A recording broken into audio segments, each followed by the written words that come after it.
El siguiente video está diseñado para proveer de información razonable, precisa y autorizada respecto al tema que se cubre. Sin embargo, debe entender que todas las variables planteadas en la aplicación práctica de esta información no pueden ser cubiertas en este formato abreviado, por lo que se requieren medidas adicionales de seguridad en circunstancias particulares. Silicosis, incurable pero prevenible.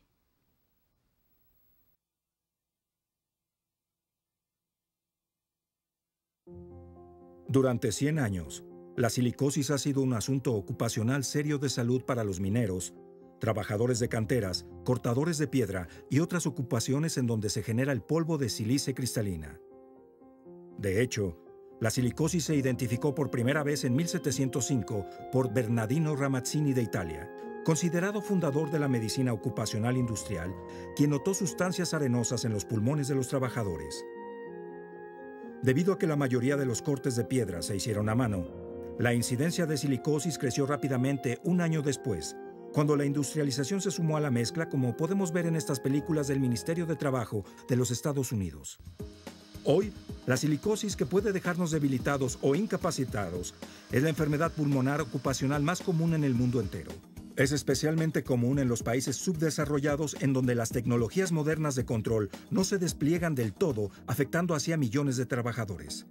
De acuerdo con la Organización Mundial de Salud y la Organización Mundial Laboral, que organizó una cumbre de silicosis en el 2003, estas son algunas estadísticas aleccionadoras de los países industrializados. En los Estados Unidos, 1.7 millones de trabajadores estuvieron expuestos y 10% está en riesgo. En Alemania, en la década de los 90, se diagnosticaron 3.000 nuevos casos anualmente. En Japón, 1.000 nuevos casos se reportaron al año. En Australia, más de 1.000 se pronostican anualmente. En Francia, hay casi 300 casos que se diagnostican anualmente. En los países subdesarrollados existe una epidemia de silicosis. En China, 10 millones de personas estuvieron expuestas en el 2002 y se reportaron 5.000 muertes. De 1991 a 1995, su estimado reporta que hubo 40.000 muertes por silicosis cada año. En Brasil, 6.6 millones de trabajadores estuvieron expuestos al polvo de sílice. En Sudáfrica, hubo 600.000 casos acumulados entre mineros. Obviamente, la silicosis no es algo que uno quiera tener. Pero usted trabaja en una industria en donde es prevenible si usted y su compañía toman medidas apropiadas para evitar la sobreexposición al polvo contenido de sílice. El Dr. Peter Mason es un especialista en atención médica pulmonar crítica en la mundialmente conocida Clínica de Cleveland. Dice que la silicosis se desarrolla en las víctimas que inhalan partículas muy pequeñas de sílice cristalina. Las partículas viajan a lo profundo de los pulmones, en donde llegan y causan una inflamación pulmonar. Como todos los lugares del cuerpo, la inflamación puede resultar en pequeños rasguños. Y si tiene esos rasguños en el fondo de los pulmones, esto llevará a tener dificultades respiratorias. Muchas personas desarrollan una silicosis que solo vemos en una placa de rayos X y nunca fueron molestados por algún síntoma. Sin embargo, cuando se desarrollan síntomas, los más comunes suelen ser tos y deficiencia respiratoria. El Dr. Mason dice que la forma más común de silicosis resulta de una exposición prolongada a la sílice cristalina, y dentro de la industria de la piedra primordialmente sucede por cortar o moler granito, pizarra u otro material que contenga cuarzo sin controles seguros o equipo de protección personal. Sin embargo, hay situaciones en las que puede ser una muy corta exposición, pero con mucha intensidad, y se desarrolla la enfermedad mucho más rápido. Sea corta o larga, aquellos que tienen cicatrices en los pulmones se pueden enfermar mucho y desarrollar deficiencia respiratoria que limita la habilidad de mantener actividades normales o, en un peor escenario, mantener la vida. Los síntomas de silicosis dependen de la severidad de la enfermedad y pueden incluir fiebre, tos, pérdida de peso, pérdida de apetito, severas dificultades al respirar, problemas al dormir, dolores de pecho y uñas de color azulado. Existen 4 tipos de silicosis. Crónica, que como el Dr. Mason dice, viene tras 20 años de exposición. Asintomática, que no presentan síntomas en casos tempranos de la enfermedad. Acelerada, desarrollada 5 o 10 años después de una alta exposición al polvo de sílice. Los síntomas incluyen serias deficiencias respiratorias, debilidad y pérdida de peso. Y finalmente silicosis aguda, que se desarrolla entre unos meses y 2 años después de exponerse a muchísimas concentraciones de polvo de sílice, causando una gran falta de respiración, debilidad, pérdida de peso y en ocasiones la muerte. Desafortunadamente, no hay cura para la silicosis. El mejor tratamiento es la prevención. Eso evitará la exposición. Cuando ocurre una agresión de silicosis una vez, las cicatrices en los pulmones progresan y no tenemos ningún medicamento efectivo para detenerlo. Así que ya sea larga o corta, la silicosis es incurable, pero es prevenible y este es el objetivo de este programa. Mostrar a los dueños, gerentes y trabajadores de la industria de la piedra natural cómo prevenir la silicosis en su lugar de trabajo, previniendo incapacidad y muerte. Prevenir la silicosis en la industria de la piedra, particularmente en las instalaciones en donde se corta granito, pizarra y materiales que contengan cuarzo, debe ser un esfuerzo en equipo.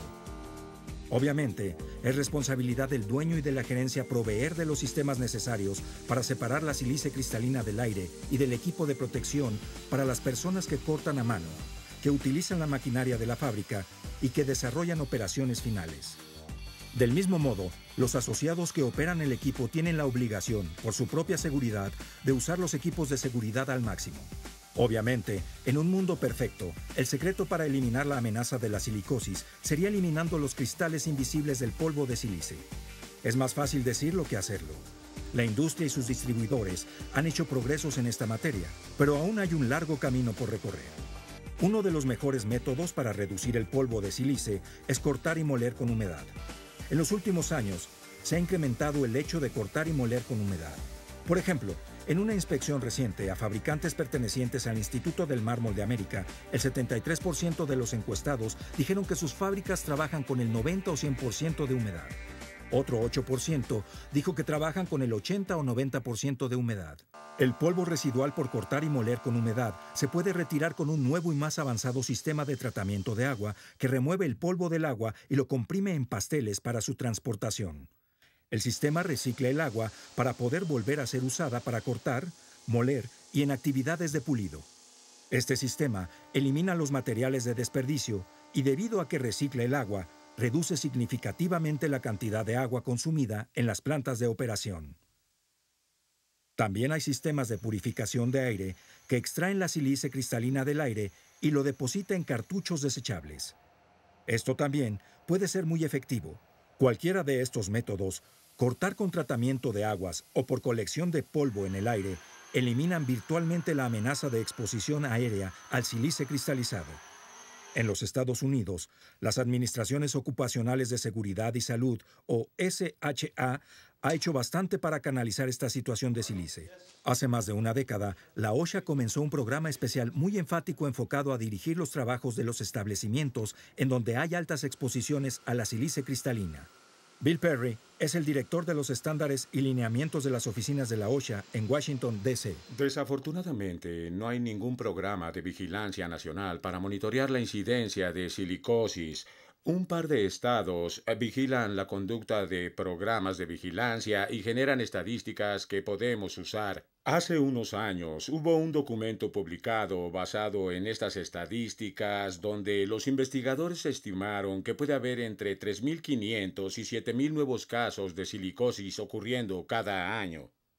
De acuerdo con los estándares de aires contaminantes de la OSHA, la exposición de los empleados a la sílice cristalina no pueden exceder un máximo de 8 horas promedio como límite. O si existe en el estado un plan de OSHA aplicado, será el límite establecido por la agencia estatal. Perry dice que hay varios cientos de muertes al año en Norteamérica en donde la silicosis es identificada como la causa contribuyente o subyacente de la muerte.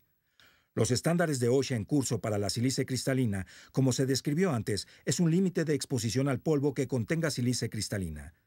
El polvo respirable contiene pequeñas partículas que no son vistas a simple vista. Estas son partículas que pueden penetrar a los pulmones y causar la más potencial de las enfermedades. El límite es una fórmula que es 10 miligramos por centímetro cúbico dividido por el % del cuarzo más 2. Así que, por ejemplo, si tengo un material que tiene el 8% de cuarzo. Para aplicar la fórmula, tomo 10 dividido entre 8 más 2, que sería 10 entre 10, o 1 miligramo de polvo respirable en el aire. Esa es mi exposición límite y no puedo excederla. Si el contenido de cuarzo es de 48%, el límite de polvo respirable es de 0.2 miligramos por metro cúbico. Húmedo o seco, Perry dice que solo hay un modo de determinar el rango de exposición de sílice. OSHA no tiene un requisito específico para conducir el monitoreo de aire, pero el monitoreo de aire es la única forma de asegurarse de que se está acatando los límites de exposición permisibles de sílice cristalina. Los funcionarios de OSHA enfatizan que no puedes saber qué empleados están expuestos sin monitorear la exposición, aún en fábricas que usan métodos de humedad predominante. Dice que el uso del método de humedad reduce los niveles de polvo comparados con los de cortar o moler en seco, pero dice que hay muchos factores que influencian estos niveles que resultan de un proceso particular. Como se aplica el agua, el rango en que puede ser aplicada puede influenciar la cantidad de polvo que se escapa del proceso. Si su compañía utiliza un sistema de ventilación en seco, el tema es asegurarse de que el sistema esté instalado correctamente y que jale el suficiente aire como para filtrar la sílice fuera del aire. La conclusión es que solo con un monitoreo profesional de calidad de aire puede establecer un punto de referencia para la calidad de aire en su fábrica, ya sea que emplee el proceso húmedo o el proceso seco. Muchas organizaciones ocupacionales de salud ofrecen una prueba de calidad gratis. Si no están disponibles, también hay muchos laboratorios privados calificados que ofrecen ese trabajo. Sin importar dónde se localice, en Estados Unidos o en otro lado, es importante usar el mismo método que el gobierno utiliza para monitorear la calidad del aire. Hay muchos métodos disponibles, pero los del gobierno son obligatorios y legalmente ejecutables. Sin considerar el método, la primera suposición hecha es que debido a que no hay medidas establecidas, existe un riesgo presente de salud, por lo que es necesario para los empleados usar protecciones respiratorias hasta que la calidad del aire sea probada y los niveles de exposición segura sean verificados. En la siguiente demostración, la planta en la que fue filmada ha pasado ya la inspección y los respiradores ya no son requeridos. Monitoreando la calidad del aire, OSHA usa muestras de zonas de respiración para medir lo que los empleados están inhalando. No importa lo que hay en aquella esquina, si nadie trabaja allá, lo que importa es lo que entra a sus pulmones. El procedimiento de OSHA se llama muestra respirable. Las bombas de muestras personales se usan para medir el aire en donde las personas trabajan. Pero antes de que se tome la muestra, el equipo debe ser calibrado fuera del área en donde se usará. Este ajuste asegura que el monitor esté jalando la cantidad correcta de aire. Se requiere de un monitor personal para una muestra particular, pero también se puede usar para medir gases y vapores dependiendo del tipo de filtro utilizado. Básicamente, los sistemas de muestreo constan de dos componentes: una bomba de muestreo personal, que es una pequeña aspiradora de baterías, y un colector de ambiente o filtro, en donde se recolectará la sílice. Se usan comúnmente dos tipos de medios para la higiene industrial: tubos absorbentes y filtros. Los filtros se requieren para medir las partículas como la sílice. Además, ya que el patrón de la sílice se basa en el polvo respirable, un tercer componente, en este caso un ciclón, debe usarse para asegurarse que solo se recolecte la parte de polvo respirable dentro del filtro. La bomba se ajusta al cinturón del empleado, ya sea en su espalda o arriba de su cadera, usando otro cinturón con la bomba.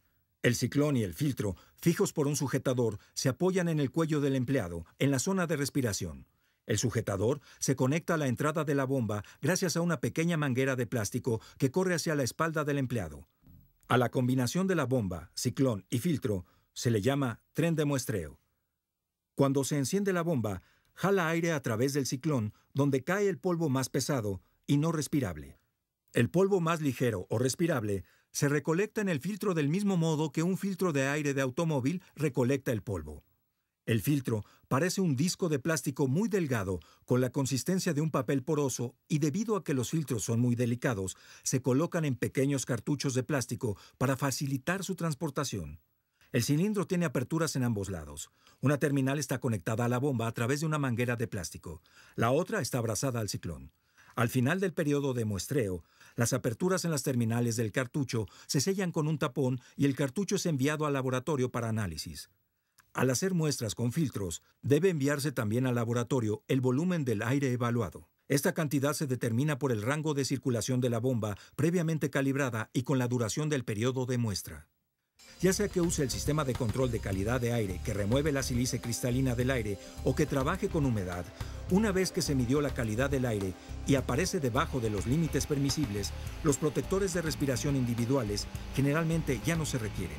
Sin embargo, la práctica establecida indica que se debe monitorear al menos una vez al año para verificar que la calidad del aire permanezca en los niveles establecidos. Si trabaja con sistema de humedad, está usando correctamente el agua y ha monitoreado para asegurarse de que los niveles están en los niveles de OSHA o quizá por debajo de los niveles de sílice de OSHA, entonces no tendrá que utilizar una máscara.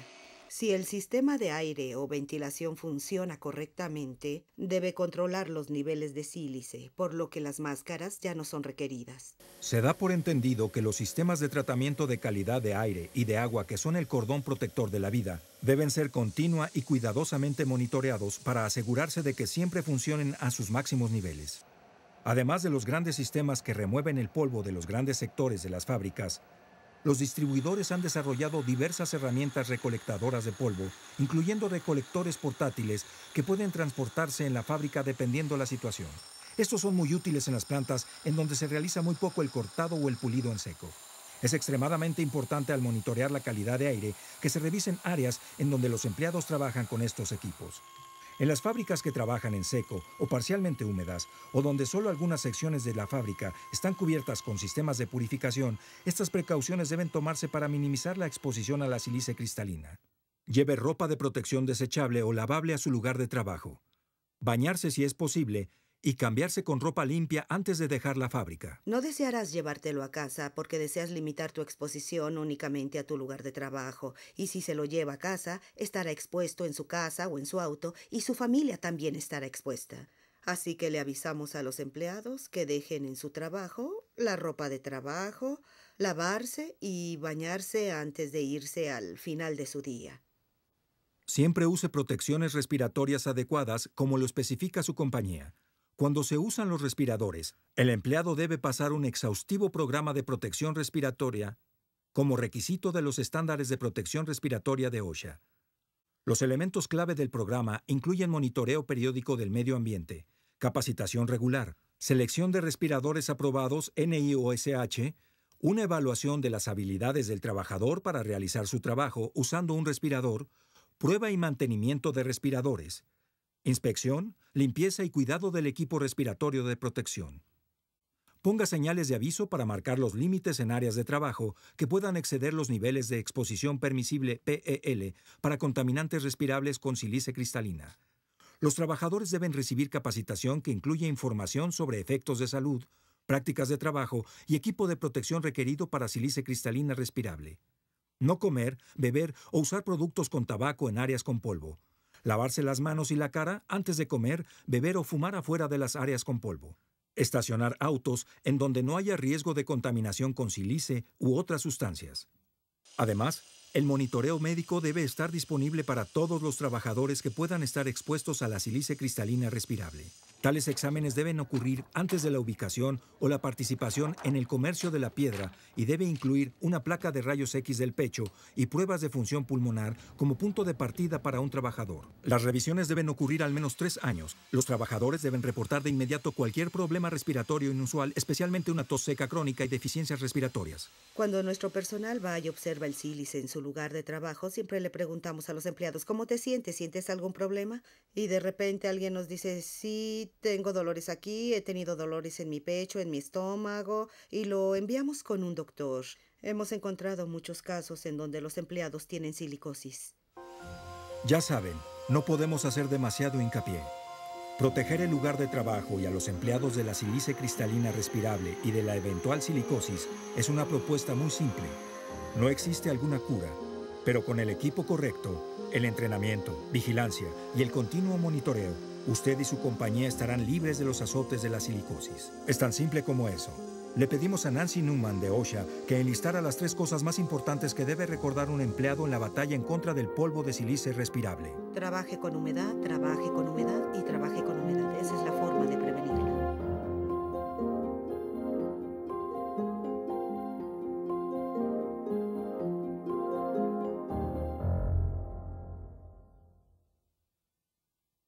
Este video, junto con la información contenida, se provee como un servicio público por el Instituto de Mármol de América. Mientras que la información y las recomendaciones contenidas en este video han sido compiladas de fuentes confiables y seguras, el Instituto de Mármol de América no garantiza ni protesta y no asume alguna responsabilidad por la corrección, suficiencia o complementos de tal información, por lo que en el futuro no tendrá responsabilidad por personas o entidades respecto a alguna pérdida, deuda o daño que se alegue causado por la aplicación de este video o la información contenida en él.